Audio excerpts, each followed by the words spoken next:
Welcome to E360 TV, the live streaming and on-demand destination for influential voices and enlightened audiences.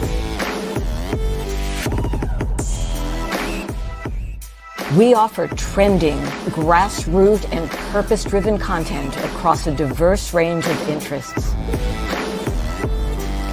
E360 TV is more than just watching programs. We offer the ability to interact with live shows connecting audiences to real, authentic influencers and storytellers while streaming to millions of devices.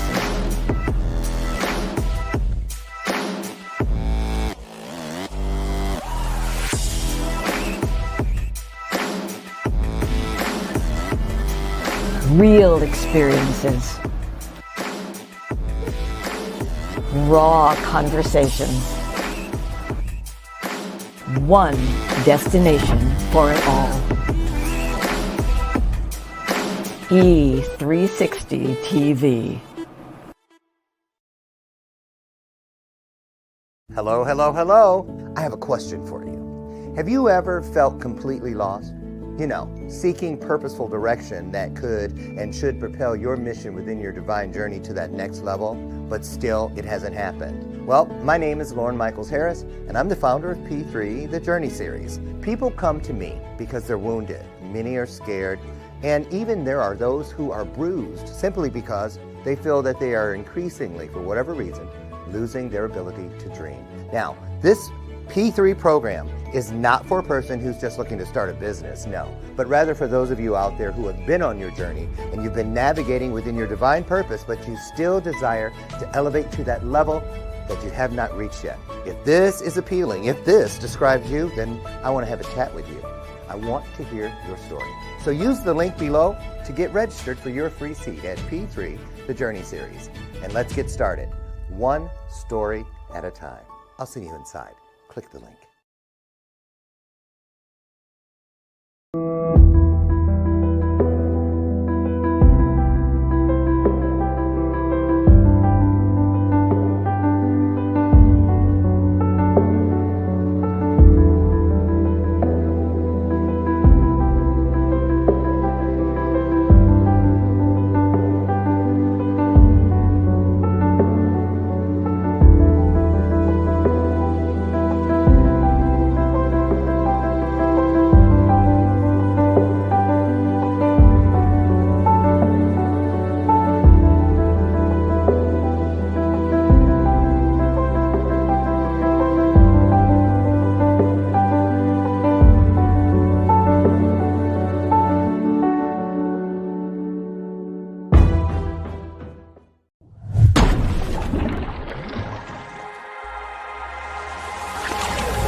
Good morning. How is everybody?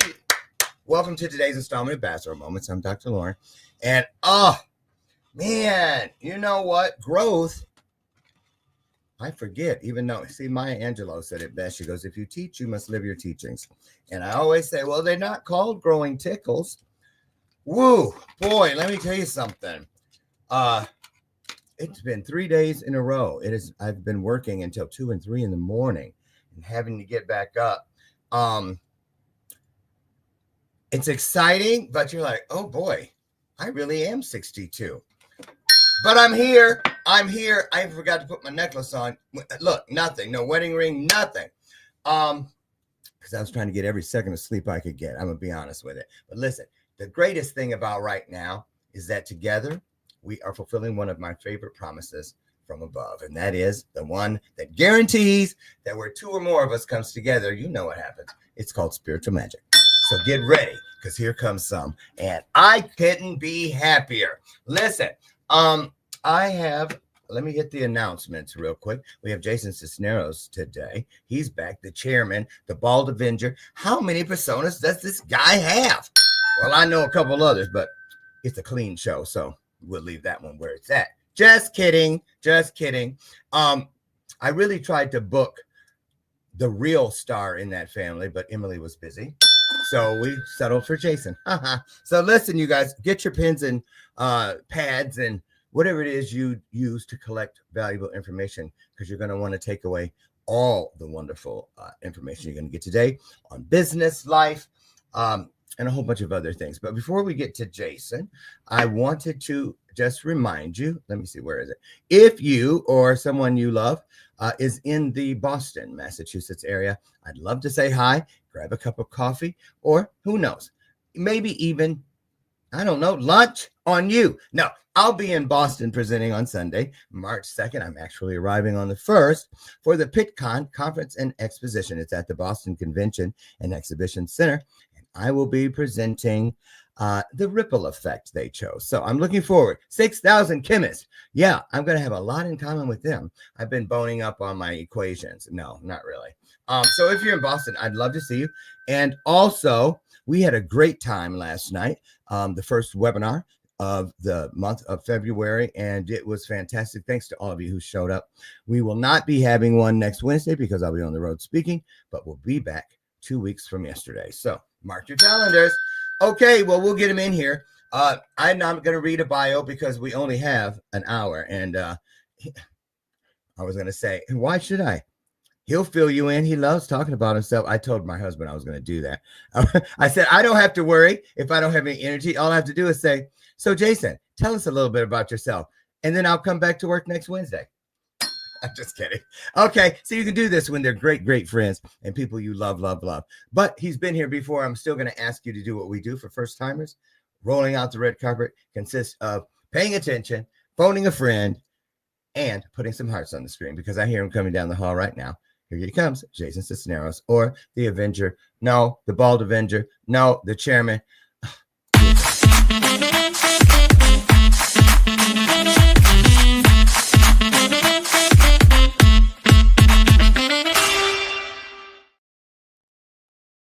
Hi, how are you? Let's change that. Huh?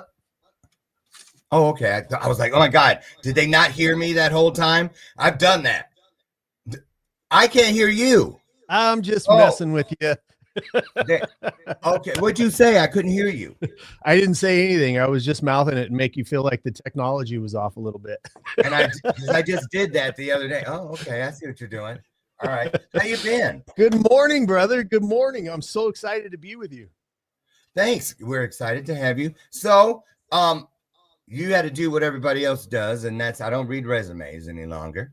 What I do is I dip out for up to 60 seconds and allow the guest to have some private time, if you will, with the audience. And let's not do that. We don't need to do that. Here's what I'm going to do. Go ahead. Give me 60 seconds. Give me 60 seconds. Because you didn't let me finish. See, y'all? See, I told you. Because you missed the best part. What I like the guests to do is to start by telling everybody out there what it is you woke up this morning. I'm trying to get, source told me, God, greater than, to really start focusing on calling everything forth in this day. Eckhart Tolle, the power of now. And so I started applying that. in the best place right here. So I'd like you to, this works too. Watch this. Share with us what you woke up with this morning on your heart and a little bit about yourself. But really, we want to hear what you woke up, what was on your spirit today. And then I come back and we use that as the catalyst to drive our time together. See how nicely that worked out when we were patient and we used our inside voice? All you, take it away. You and I have an issue with our inside voice a lot, I think, actually becoming our outside voice. But it's a great question. What did I wake up with on my heart this morning? And I've made it a habit of rolling out. You and I had a conversation yesterday, and as soon as my eyes open, I roll over, to the side of the bed, stretch, take a deep breath, and I say this phrase, which is, I expect a miracle. I expect miracles to happen, especially today. And that's where I started. And then obviously this conversation popped into my head. The fact that we get together sometime, on your show, we get together once every 3 to 6 months ish. And I'm always excited to come to your show because you've developed something that I think a lot of your viewers and the people that are watching the show should really emulate about what you do. And that is one word called consistency. And I think about it in terms of when we very first met, to the shows, to being at Power of We, to meeting Charisma, to, to the next show, to the next, you guys being at our wedding, getting to meet and spend time with you and Brian. And it just, I'm always excited to have this confirmation because it's like being able to discuss the journey from where you were last time we talked to where you are now. And it's that consistency that continues to to propel you forward. And I'm so proud of you. That's really what I woke up with on my heart today, is that I'm really, really proud of the journey that you've been on. I've watched you develop. I've watched you take your game to the next level. I've watched you fight against what all of us have to fight with at the highest level, which is our own internal self, how we see ourselves, what we claim. I apologize for my anger just now. For your Period. But I am doing a show, and you caught me off guard. So now I am going to be the one who extends grace. Blessings. There we go. So you were talking about that while I was having a text argument. Well, because people, let's go there. Yeah, let's go there. I love this word grace. It keeps popping up, so I know I need to work on it. Seriously. I want to ask this. You remember the old me? Yep. I'm at the point now. I loved him too, by the way. Who? I said I loved him too, by the way. Don't ask, you guys. But like now, when what just rolled in like a tide seems so foreign to me, when back then when I met you, getting angry was something that happened probably at least once an hour. And I'm not exaggerating, in some form, because that's the thing about things that don't serve us. They just don't walk through the front door. They come in through the back door, the bathroom window, sequestered in somebody's pocket. And that's how we miss it, unless we fill the front row seats of our lives with people who truly care about us and make us accountable for our actions. So it's just, and God, just the reminders, like just now, I was like, give him 60 seconds. And I'm looking at my phone where I have, a show host who thinks nothing else is happening in the world, and I'm like, stop. So now I want to ask you, once we learn how to do better ourselves, and challenges like that come up when you're the one, because that's a trajectory show host. That's my business. That's my network. It's as the CEO or as the lead person, the principal, the owner, the chairman. How How important is it to at least attempt grace? And for how long do you stay silent before you say, okay, enough? You know what I mean? Because I just did that. Let's use that real topic. I have this started in when I was shaving and stuff this morning, back and forth, back and forth, back and forth. And I really didn't have that time to begin with. But I know how needy this person is. You know, you leave the country, you miss meetings, then you come back, you want everybody to stop everything, and this and the other. And here is when I'm available to redo it. And then you say, we'll take this day. Oh, I just remembered I fly out that morning. Can't do it.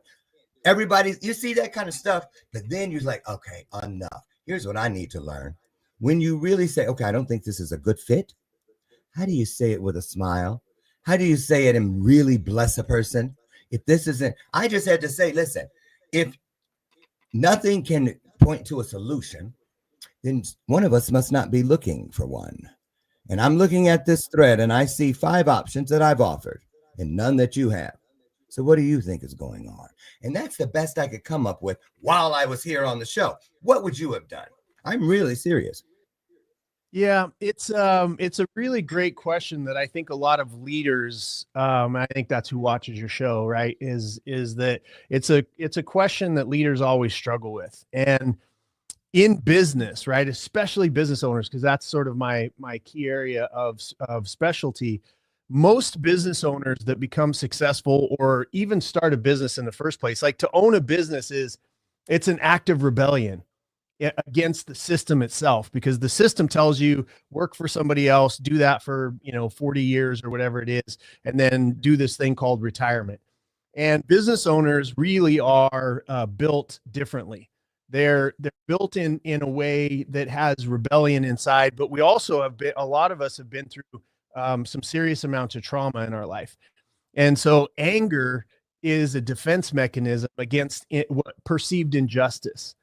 And so if anger is a reaction to a perceived injustice, then the development, the skill set that needs to be developed is there's an idea, and I'm gonna forget who said it. I think it was Jocko Willink that said it, actually. And he said that one of the reactions that he learned early was when somebody came to me with a problem, the answer was always good. Hey, look, we're going to be short on payroll this week. Okay, good.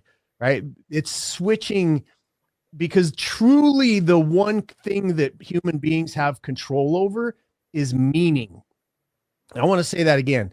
The one thing that God gave us, the grace, the talent, what is that we have control over meaning. And so when things are happening to us, how we frame them and how we train ourselves to react to them then creates the outcome, the result, the different life that we live.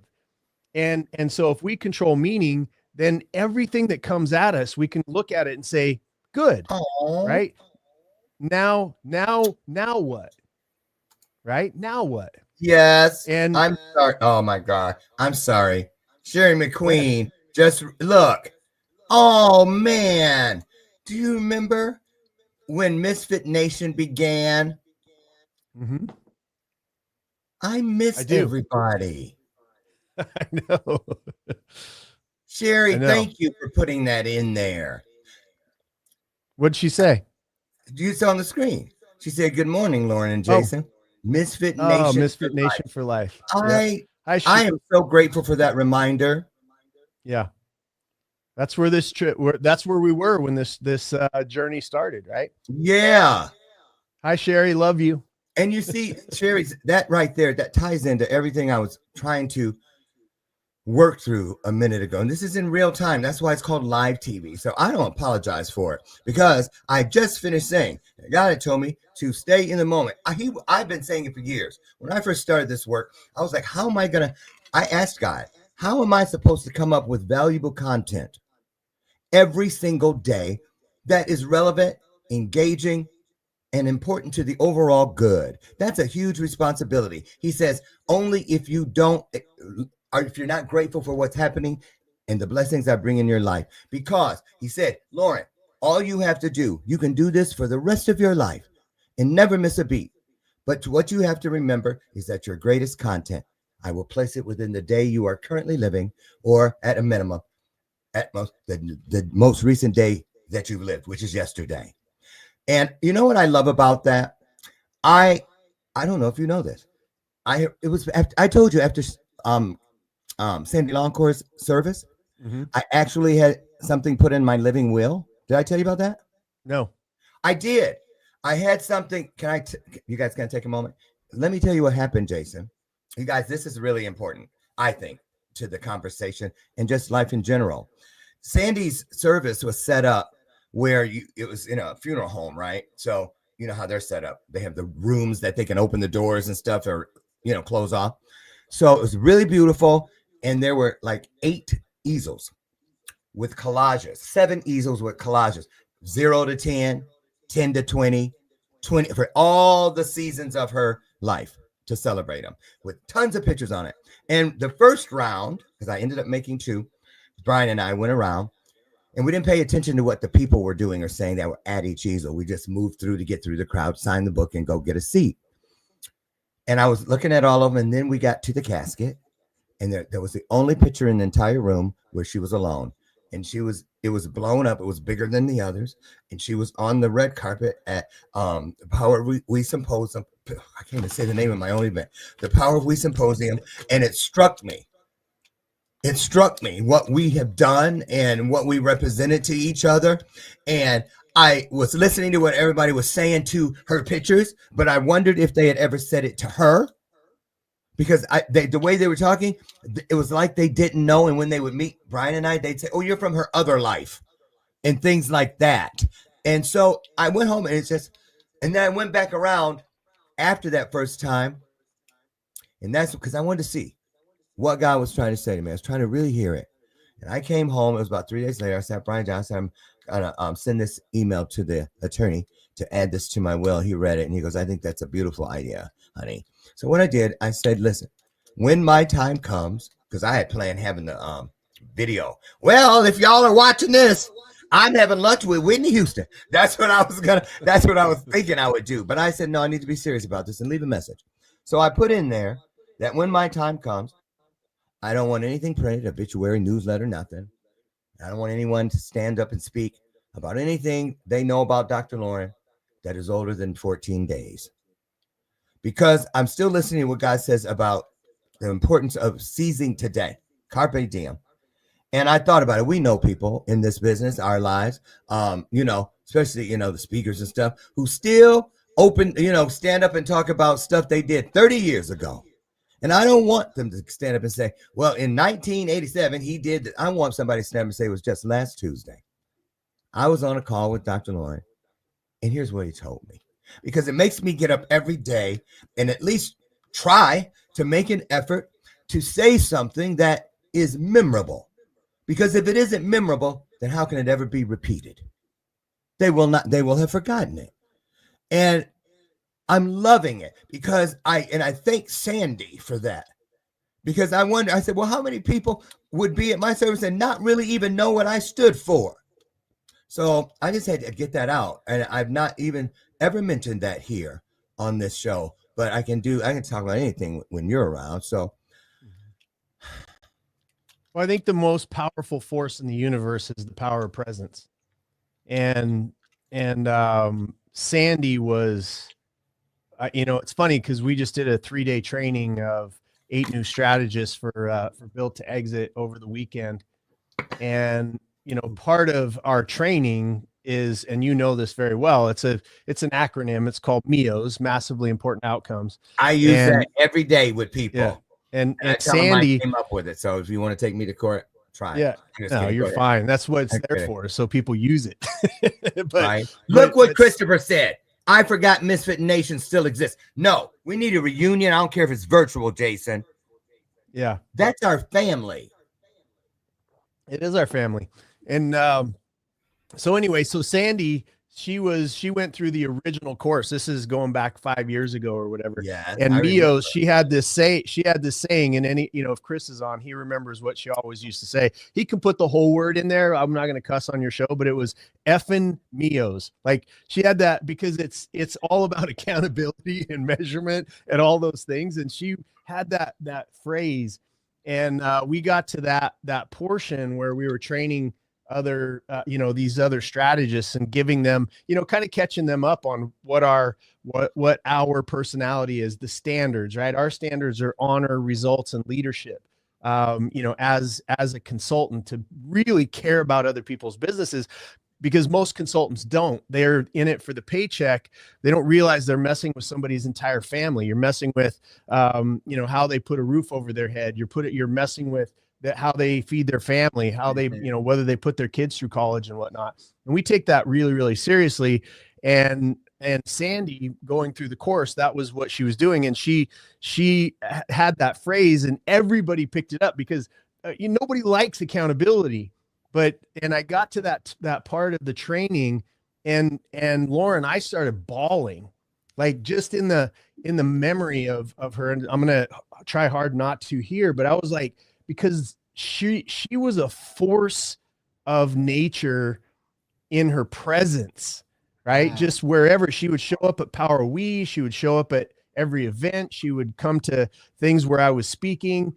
Her sister shared with me a bunch of notes that she would take notes and put my name underneath of it. I know she did the same thing with you.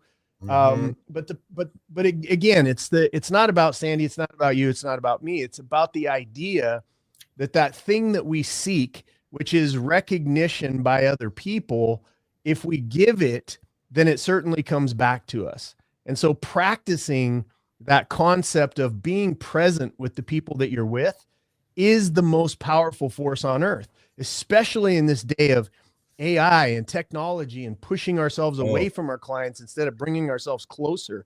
That it stands out by a country mile when you care enough about the person you're talking to be present and not thinking in the future or worrying about the past. It's being present because you can feel no pain in the present. I'm sorry, I was daydreaming. What'd you say? I asked God, is it okay if I say this? And he goes, this time, go ahead. Right. That's so right. Anyway, I want to ask you something. Now that I see you, because we text and stuff, we don't talk as much as we used to. But now that I see you, I see something. And when I ask in my mind, which is really a petition, because I seek discernment at every stop now, I really do. I was like, what is this thing I see? And I heard, they said it's countenance. There's something about your spirit that's different. Your countenance. It's like some kind of bunion or some scale or something has been scrubbed away. What is that? Because your countenance is shining through. And then you had command presence, but countenance is a spirit of peace. Yeah. What do you think I'm talking about?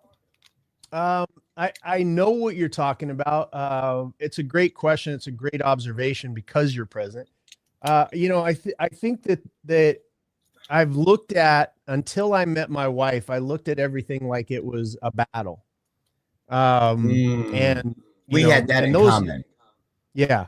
Everything, because we have very similar upbringings, both adopted, a lot of abuse, a lot of the stuff that happened to us as kids. And I think naturally we had to put on this mask, right? We had to put on this mask that protected us from the outside world. My adopted father, like the people that were supposed to be closest to me, the people that were supposed to protect you, Yes. They didn't. And therefore we have to put on our own armor, so to speak, before we know about putting on the armor of God. Right. And I think that you develop that. I've done it certainly in my relationship with God. And my relationship with God has gotten nothing but stronger because of my wife. She is an incredible believer, not just a believer, but a researcher in different languages about what words mean in the Bible. Very, very specific. And to understand that you started the show like this is that I've come to understand that God has put something unique on every human heart. His fingerprint, his very unique fingerprint, is on your very unique fingerprint, which is called your heart. That then informs the mind, it informs your actions, it informs your beliefs, it informs those things. And I think the enemy comes in and covers that up with fear, anger, lack, insecurities, all those kind of things. And we can believe those lies, or we can understand the true promise of God, which is we are children of God, which means that we have that DNA stamp in our lives. I sent you a Bible passage that I had from yesterday morning, which was timely in our conversation. I'm gonna pull it up. Right. And it was that Jesus came to say, look, you are us, you are our family, to everyone, right? To everyone. Yes. Therefore, we're imbued with the same powers of innovation and creation and joy. And a lot of us make this life our living hell instead of making it a heaven. So to get to your point, right? To get to your point, what has shifted and changed? I'm an evolution just like you. I told you I got what I was excited about this morning was coming to have a conversation with your next level. I'm not talking to the same Lauren I did on your last show. I'm not talking to the same Lauren that I met all those years ago. I'm talking to that new evolution of who you are and the lessons that you're learning in your one-on-one relationship with the creator of all things. And it's the same thing with me. There's an evolution that happens for all of us that is very unique to us. It's very unique to us in our relationship to the Almighty. And mine continues to develop and evolve to a place where through my wife, through my relationships, through my experiences, that perfection of who I am is already here and only getting better. Right. And so I don't have to prove anything to anybody anymore. I don't have to be angry with broken people. What they need is my understanding. What they need is my grace. What they need is the same thing that God gave me is what we're supposed to reflect into other people.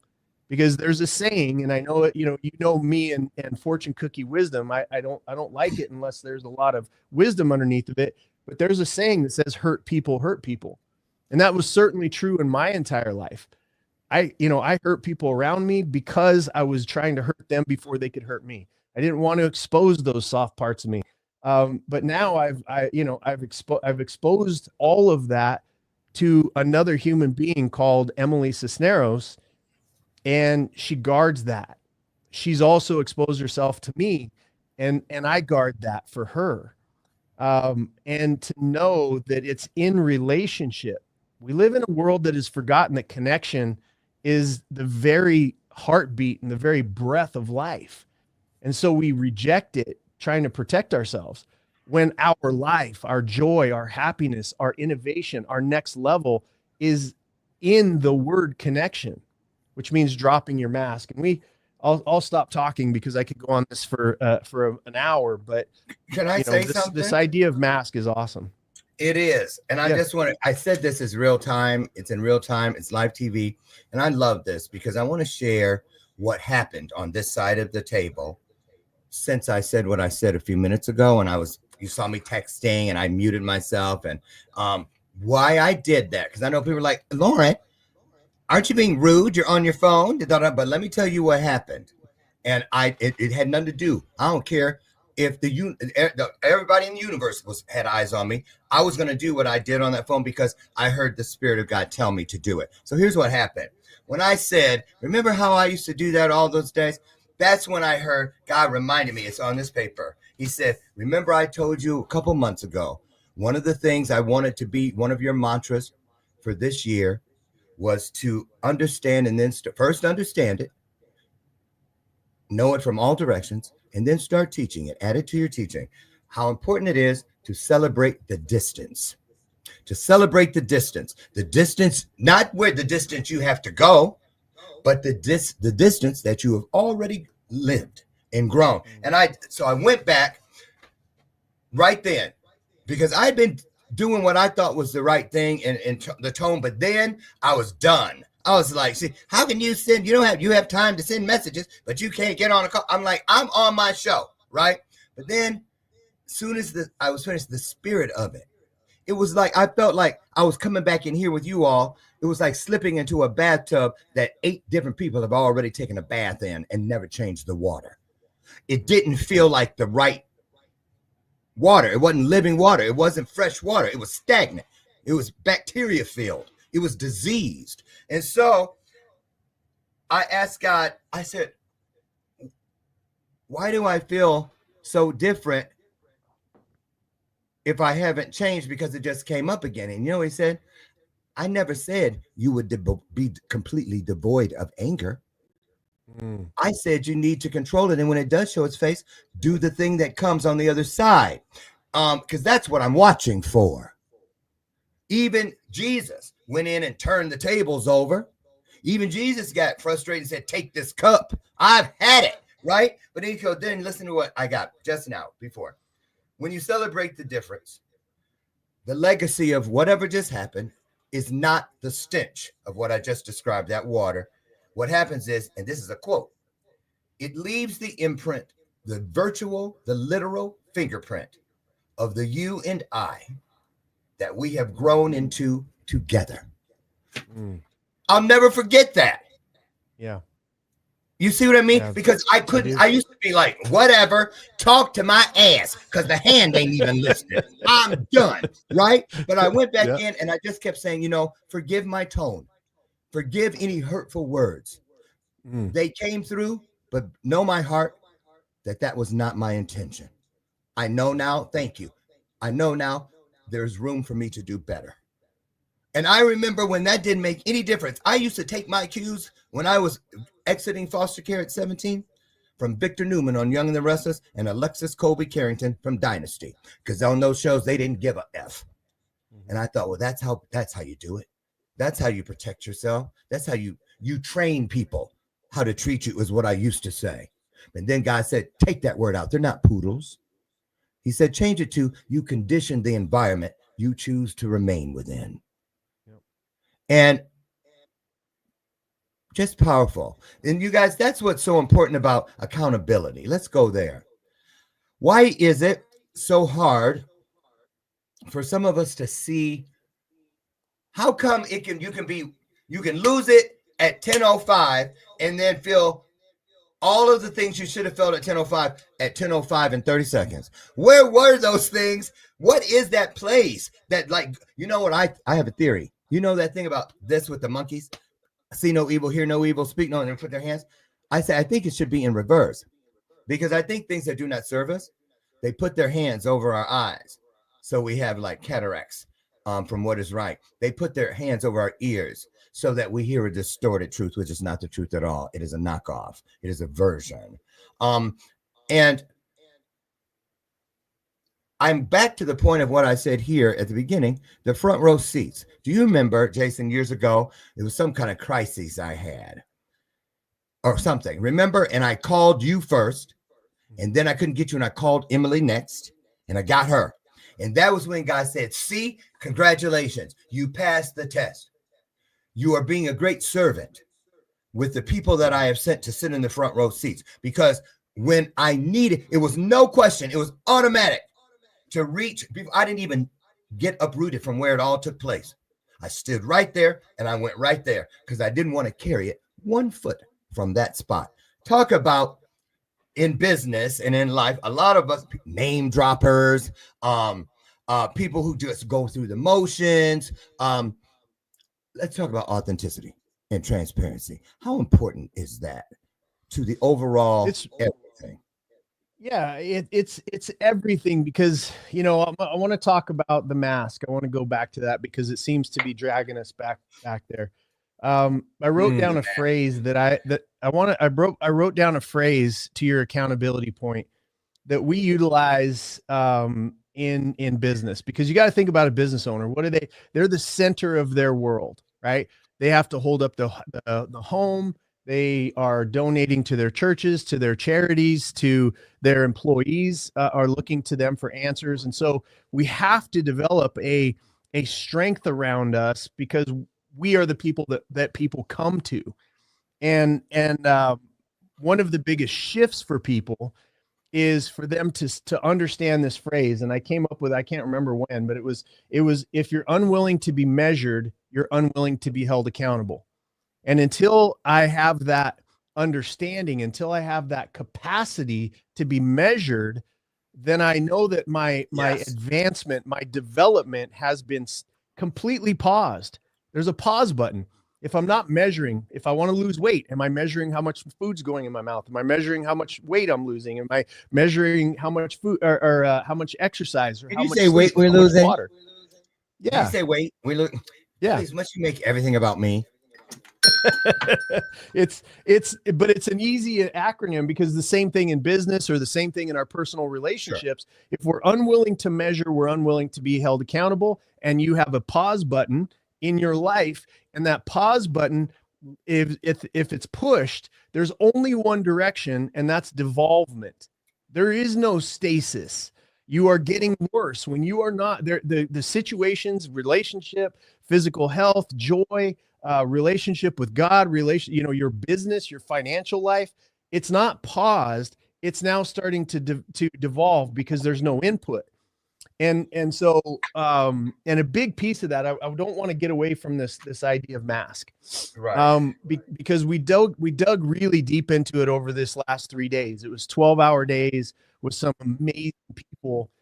That's 36 hours of me being, sort of on stage and teaching through what we were going through. And one of the biggest breakthroughs for all of them and me, myself, was this idea of mask. And that what a mask is it's what most of us are wearing, a mask to satisfy and not lose the love of the people that are closest to us. We put on a mask that is acceptable to them, not the real us, right? And so behind that is we're hiding. And you can imagine for 15, 20 years, what's going on to the actual beautiful skin that you have. If it's covered with a mask, it's starting to become misshapen. It's not getting sun. It's sort of wilting and withering away underneath of that mask. And it's the same thing with us as human beings. Eventually you have to break off that mask, show the world who you are. And the shocking realization for literally everyone is that's what the world needs. It doesn't need your fake mask. It doesn't need you being acceptable to the rest of the world. You are unique. Again, I say this because I need everybody to take off their mask, because that's going to make my life better. You need to, there's a beautiful, I sent it to Sanjeev Chopra, and he said it made him cry. He said he'd never seen it. And he was a friend of hers, Maya Angelou. And I said, you were friends. Did you know her when she made this piece? Because I think it was in the 70s. And it's called We Wear the Mask. And she cries at the end. It is just powerful. You must see it. If I'd have known we were going there, we'd have watched it on the show. I'm telling you, Jason, you will incorporate it into your presentations. I have one of her things. You guys all that work with me know all of my PowerPoints. She has another one called Just Do Right. All of my clients know it because I make them watch it. It is required, just like the 4 agreements and the motivation manifesto. Now, I want to say this because I'm keeping you updated as this progresses. Since I said what I said about the real-time thing and how we've grown together, what God said, he came back, he reminded me. He said, see, and right there while you were talking, you were going to say, let me go back to the mask thing. I remember when that stuff back then, and I prayed and I cried. I said, I don't know how to get rid of it. It's been like gum, hot gum stuck on the bottom of my shoe for as long as I can remember. I knew no other way to stay alive and survive. People are afraid of anger, and angry black man said, but then I carried it. So anyway, God said, come over here. And he says, you're my child. This literally happened. And he took me over and he marked the doorway, which I never had growing up. And he goes, I'll bring you back here when it's time to bring you back here. And it had not happened. I have forgotten all about that. That was like 7 or 8 years ago. He just took me back over there and stood me there and marked it and said, look at the distance between the original mark and now. Because I went back and had to clean it up. And that's growth. When you find the capacity to do something before you had no idea it was even an option. And that can only happen because God extended grace and he waited. He was patient because he knew you were coming. And it's just, you guys, somebody needed that today, starting with me. But ask yourself right now, when was the last time I checked the notches on the door, which can show me a real-time measurement of how I have grown since the last time or not? Right? Because a lot of us, and I've been going through that, where we equate growth to the bank account, the status of the friends we have, the newness of the car we drive, the value of the property we live in, those kinds of things. And you know what God's been on my spirit about, and you got that work with me know this, seriously. The reason I did that thing about changing in the will and all of that is this, because God, I tell people all the time, I've never seen a U-Haul attached to a hearse. So many of us spend everything. We get to that last minute, that last second of this life, and we realize we didn't bring, we got 5 degrees, 2 cars, 3 houses, 2 ex-wives or husbands, 7 kids. And then all of a sudden, wait, I know I must have. You realize you didn't bring anything to your exit that allows you to feel the life and the importance of what you've just left. And if you didn't bring anything with you, God said, I guarantee you, it means you didn't leave anything for them. I don't want my existence to be just about things you can touch. I want my journey, my legacy to be about things that make you feel. And that's so important in this world. Nobody has a problem with feeling fear.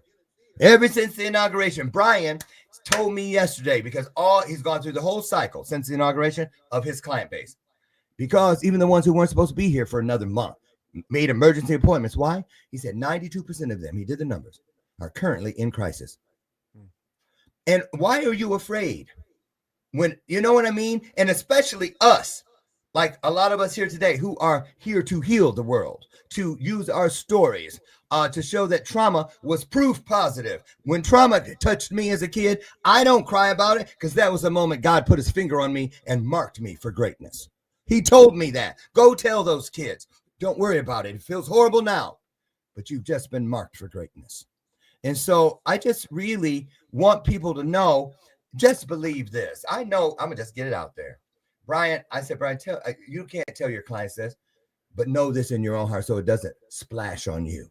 It looks like President Trump is doing this and doing that, but I know because I was in prison and big drug lords and stuff would point out and say, that's not really what they're doing here, the system. That's called the overlay, the overplay for the underlay, meaning the top coat to keep you busy while the real work is being done because you wouldn't even understand it. I told Brian, for instance, I believe this. The thing about, and I don't want to talk politics, but we're talking about purpose. The thing about the people who aren't supposed to be in the country and whatever. Well, I know because I used to live in Vegas and I was in Vegas County Jail. And half the people in there were on America's Most Wanted. They were on all those shows where they show Betty Miller drove to the home at 5. They were in those stories. Why? Because that's the place everybody runs to hide. And I believe the traffickers, the cyber companies that are bigger and more expensive than anybody would ever know. You worried about Alexa? You don't need to worry about Alexa. So I believe that they're doing that stuff on the top. Yeah, they want, and it's true. They need to tighten the borders. They need to. But also, there's an undercurrent and underworld bigger than any of what those things that nobody knows about. And I believe that's what they're doing. Because when they tighten the net, it squeezes all the pus out. Yeah. So you have to have faith. Faith is not a thing. It's a place. And it needs to be a place so that it is with you wherever you are. Just like wherever you go. You ever run from something? You know, people who move and it's not geographical. I ran from my addiction. I'll just move to California. I'll just move to Las Vegas. I'll just move to Phoenix, and forgot that every time I got to one of those places, oh, I came with myself. So talk about that, about fear, just fear. Yeah. It's, you know, fear is a crisis of expectation. Did you just make that up? I did. I was thinking really, really hard about. It was a good one. Yeah, it's a crisis of it's a fear is a crisis of expectation, and it's just kind of what comes to my mind, because all of us, everybody watching your show, me, you, everybody that we know, we have this part of our mind that goes out into the future. This is why when we were talking about presence earlier, why it's so powerful is because there is no infection of the future or the past. It's the pure gift of the moment. That's why it's called a present. And crisis of expectation develops and creates boogeymen and situations that 99.9% of the time never happen. Right? The things that we make up in our head never happen. And false evidence appearing real. Yeah, it really is. But it does work a lot of the time. It does work because, at the end of the day, what are we training our mind to do? What is, you and I had a conversation about faith yesterday, being more powerful and the precursor to belief.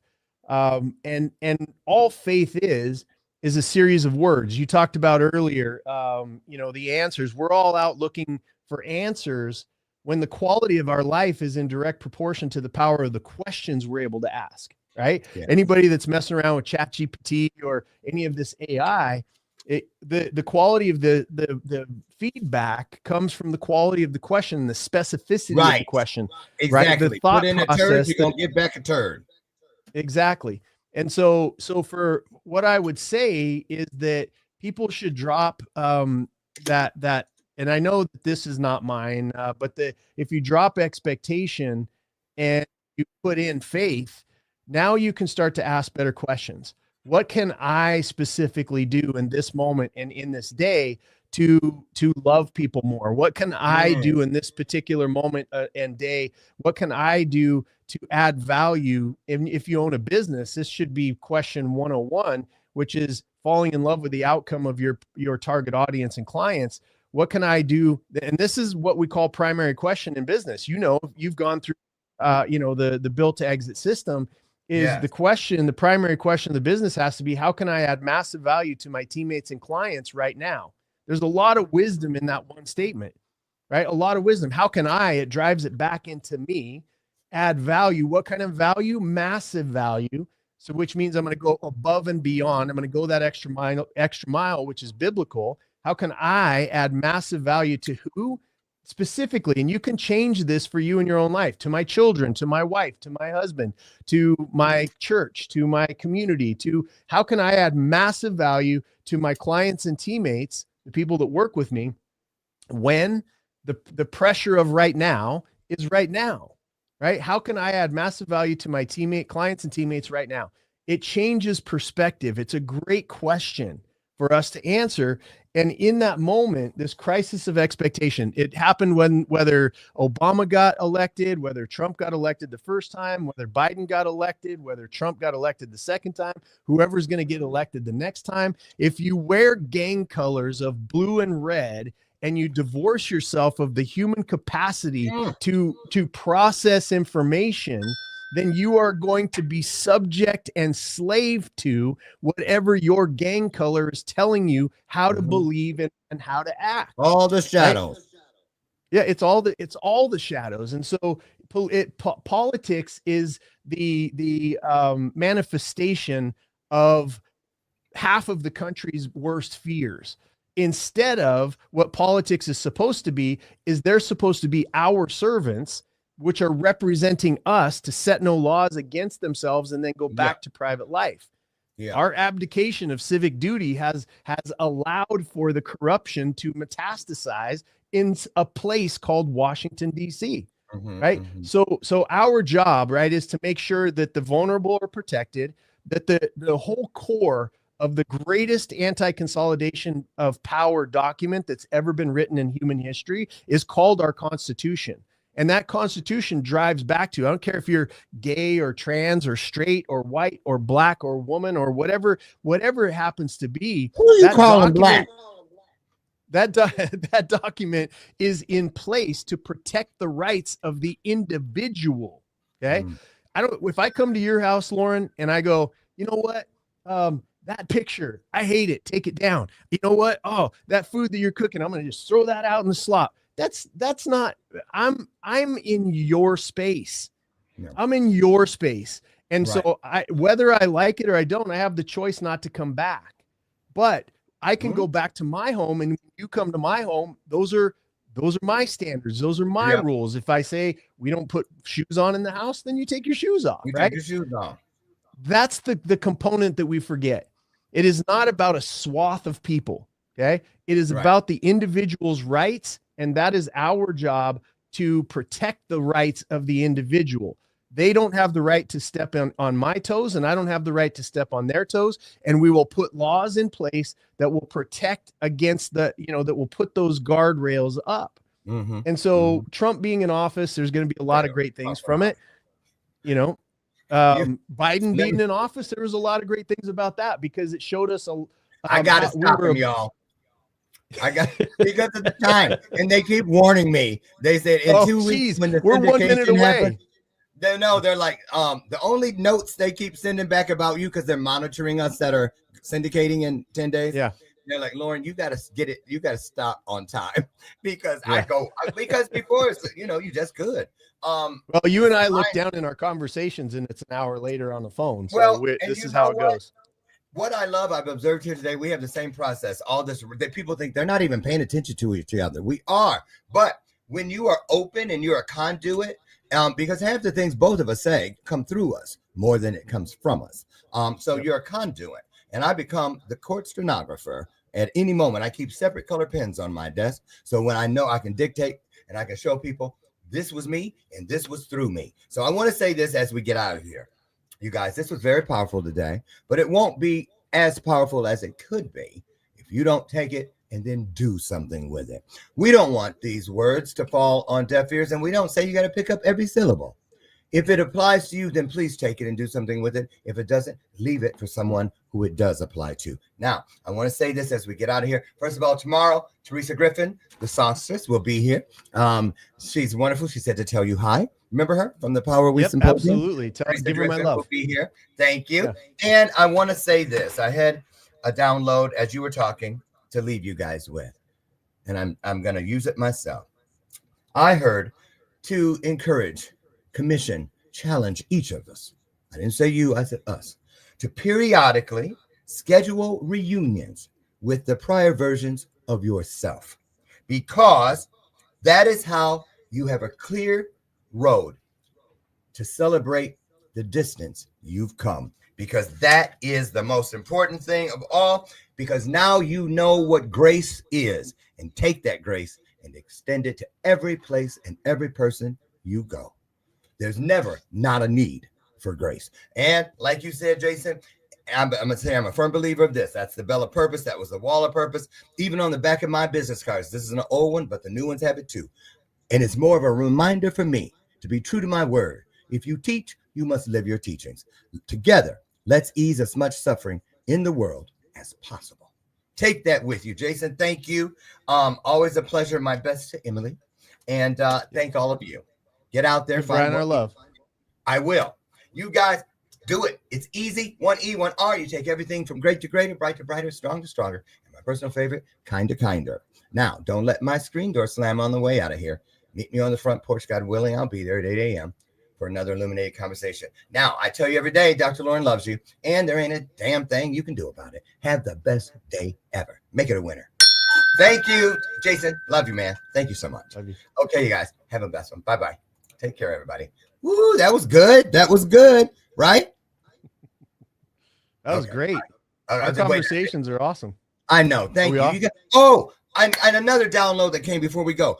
I heard it. So you can be disobedient if you want to, but I'm doing my part. He said, bring it up. Jason, you and I need to put together an event.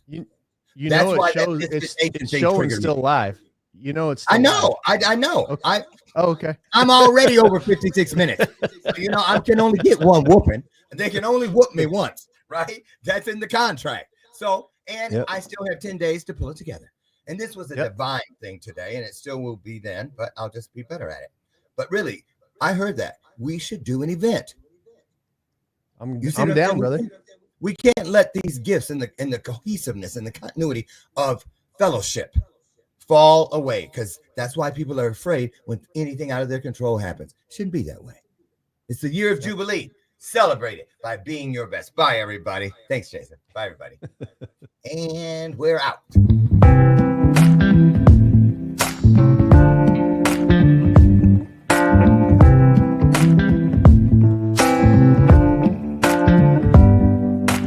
Show me your soul.